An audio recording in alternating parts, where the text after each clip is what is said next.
Hello all, I am Professor Anuja Pallade. Today in this algorithm we are going to see what is exactly algorithm.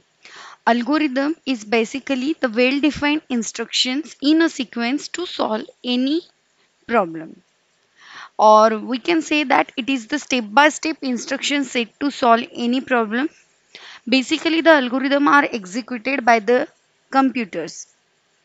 So this is the basic format for algorithm. Any algorithm required some input and we are expecting the output from the set of instructions we have set to solve any problem. Means from that problem we are expecting some solution. So the solution is nothing but the output of the problem.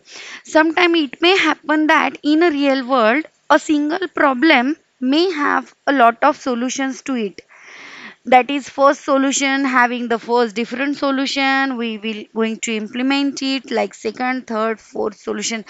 What in summarize I want to say that any problem may have the different kinds of solutions. So among that all solutions we have to choose which solutions is better and efficient for all of us. Suppose let's consider the scenario. The problem is that to count the number of people around us.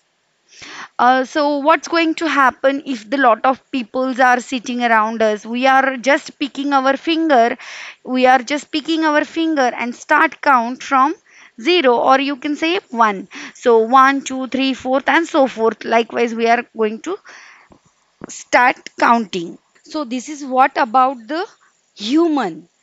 But in terms of algorithm, we start expressing everything in terms of the pseudocode that reassembles the program in a language. Pseudocode is nothing but pseudo means reassembling and the code is nothing but the programming language code. So that problem we are going to frame in pseudocode now. So what's happened? Let's we are going to initialize n is equal to 0 for each person in a room. We are just incrementing a number. But what happened? If more people, more than 1,000 people sitting in a room, is it feasible or it will be the impossible to count one, two, three, fourth, and so forth? So it can be possible that instead of starting one, two, three, four, why not to count people two at a time? It ever sound faster than the previous algorithm, or surely it is. So let's find the optimization of the pair of problem in terms of pseudocode. So what will be the pseudocode for counting the pair of people one at a time? So we are going to start with n is equal to 0 for each person in a room. Set n is equal to n plus 2. So simple. We are just incrementing here number by 2. But what happen if there are three people in a room? How does above algorithm are fair? Or they will be the buggy algorithm in that case. So let's trace if new pseudocode is there.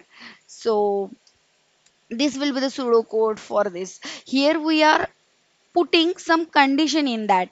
Let's n is equal to 0 for each person in a room. Set n is equal to n plus 2, and if a single person remains, set n is equal to n plus 1. So now this algorithm is much better. Now instead of adding pair, we can also add the pair of 10 also, pair of 20 also, pair of 30 also. You have to just change the number here. You can add then any even or odd number too.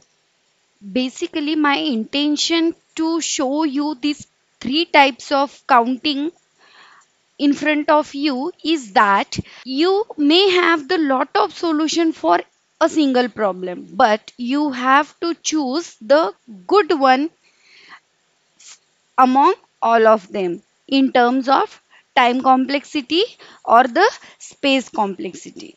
That's it. So these are some qualities of good algorithm.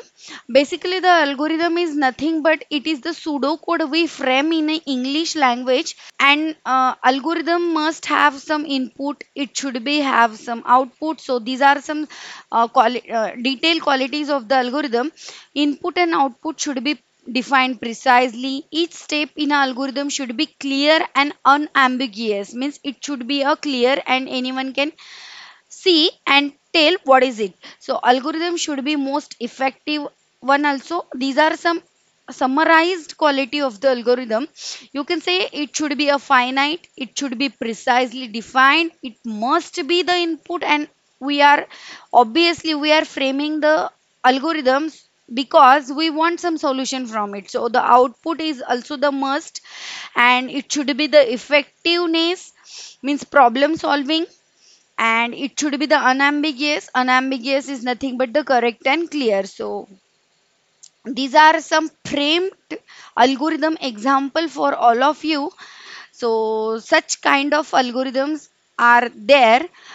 You can arrange the algorithm step by step also. This is the simple algorithm which is framed to add two numbers entered by the user. User is entering here two numbers and you are just adding them.